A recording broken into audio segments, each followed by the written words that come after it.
my angels, it's Hailey Reese, and welcome to or welcome back to my YouTube channel. I am truly so grateful that you are here, and I really do hope that you are having an absolutely incredible morning, afternoon, or night, whatever it is for you when this video finally reaches you.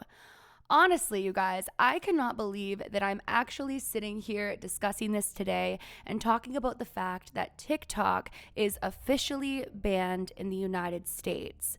I know that there's been talk about this for quite some time now, but I think so many of us just assumed it wouldn't happen, hoped there would be some sort of resolution or even just prolonging of it all. But here we are today, and it has officially been banned in the United States. Now, I had to rush here and film this video for you guys because I feel as though there is something so much larger at play here than what they're sharing with us, even on a spiritual level. And I felt like I'd be doing my channel a disservice if I didn't come on here and talk about this, raise the conversation, and hear from you guys what you think is going on, because this is far beyond what meets the eye. At the time of me filming this, last night at around 8 p.m., TikTok went dark for the US, and users were essentially kicked out of their accounts, getting a notification that read, "Important update from TikTok. We regret that a US law banning TikTok will take effect on January 19th and force us to make our services temporarily unavailable. We're working to restore our service in the US as soon as possible, and we appreciate your support. Stay tuned." Now, obviously, plenty of people were relieved to see that there seems to be a possibility of TikTok returning, that they are working for a return to TikTok, but users and creators alike were absolutely fuming at the fact that the app was taken in the first place. And so I wanted to dive a little bit deeper into why exactly TikTok was being banned. And while there were a number of reasons and a number of debates that people were having, the main thing that I seemed to come to as far as what they were claiming the main reason was mainly a national security concern. It seems that due to TikTok being owned by a Chinese company, there were concerns of the Chinese government's use of the app, stating that TikTok could be used to promote content that aligns with their political agenda, or even use the app to spy on American users. Furthermore, stating that the app collects a vast amount of personal data, including location data, browsing habits, and device information. U.S. officials worried that this data could be accessed by the Chinese government and give them insight into Americans' behaviors and personal information. Now, correct me if I'm wrong, to my understanding, majority of apps nowadays collect such personal data. That's one of the things that we agree to in terms of services when we sign up for apps of these sorts. But it seems as though their main concern was the Chinese government particularly having this information. But beyond that, a concern was brought to the forefront with the lack of content control the United States has over TikTok, and more specifically, TikTok's algorithm. TikTok's recommendation algorithm decides which content is shown to users, and US lawmakers have expressed concerns that this could be used to promote content that aligns with the Chinese government's interests or even censor content critical of China. Basically meaning they believe that they're going to push content in favor of their country and not in favor of the United States. I mean, it's a Chinese app. But in my opinion, while there is truth among those concerns, and I do believe that that is a concern for the United States, I don't believe it's the main concern, and I believe there's something much larger at play. I don't think it's necessarily so much so that the Chinese government specifically has control over the app.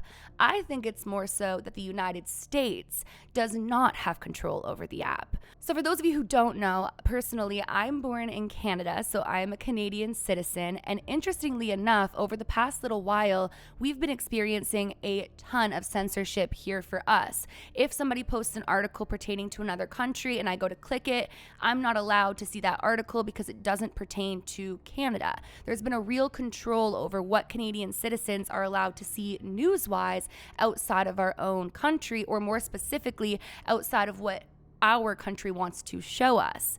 Interestingly enough, it seems as though the United States may be heading in a similar direction where they do not want any outside sources influencing their citizens, or more specifically, allowing their citizens to openly communicate about things going on within America. If you take a look at our past, everything that was fed to us news-wise was filtered through those who wanted to feed us the news, meaning they could push any agenda, anything that they should so desire to, and that is all that we're able to consume through the news stations or the newspapers or the magazines. But as social media has progressed, people are able to communicate and share news in ways of which can't be so censored.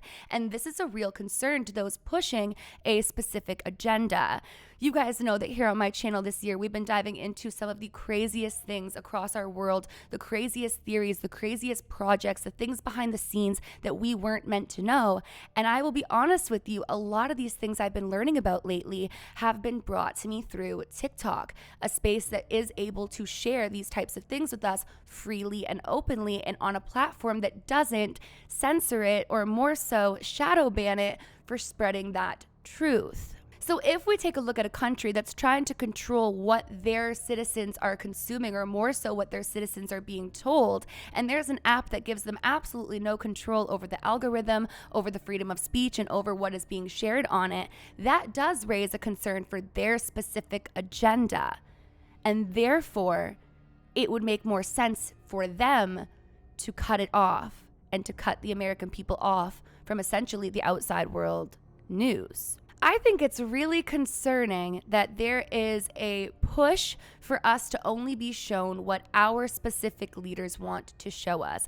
I believe that there's knowledge in knowing what's going on across the world. There's so much power in being able to understand what's going on in our sister countries and in people across the world, what they're going through.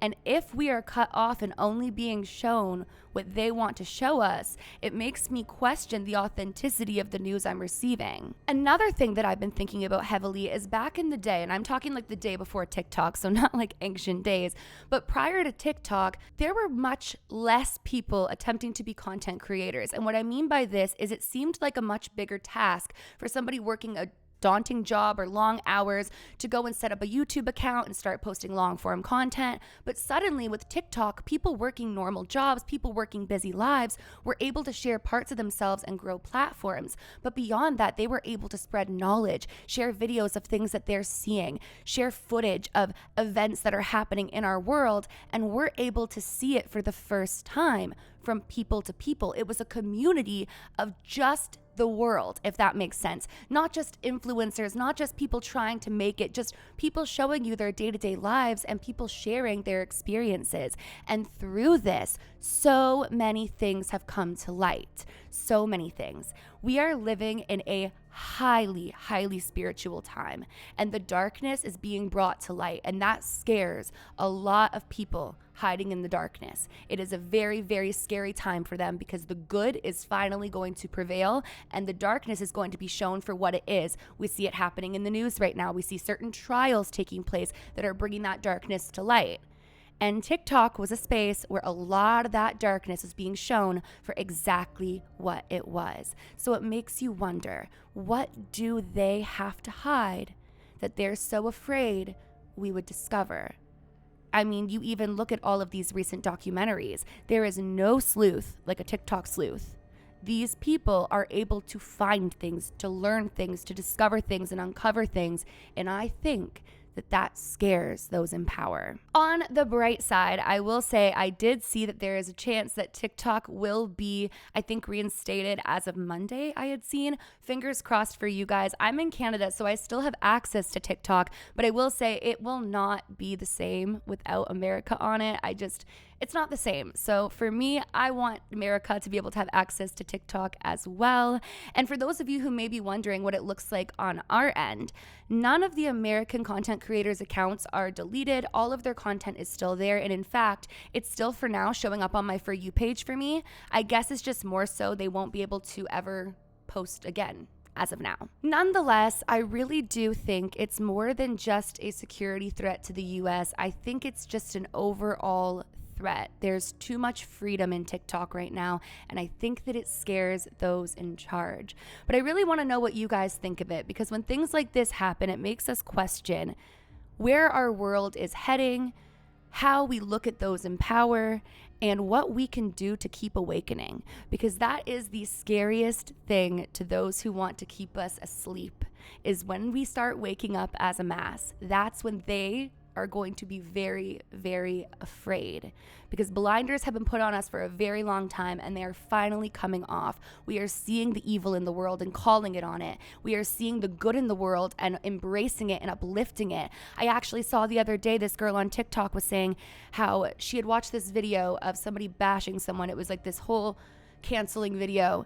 And she's like, I want to see the other side. Here on TikTok, we see both sides and we call it for what it is. And I just love that. I love the app. I really, truly do. And I hope that it can come back. But that is basically what I had to get off my chest. It was on my mind today. And I'm like, you know what? If I don't sit down and talk about it, I don't know when I will. But these things that I learned about through TikTok, that I have dove down those rabbit holes, as you guys know, those videos are still coming. So you'll still learn about it here. And I will be here for your content needs until TikTok is back up and running, and even well past then.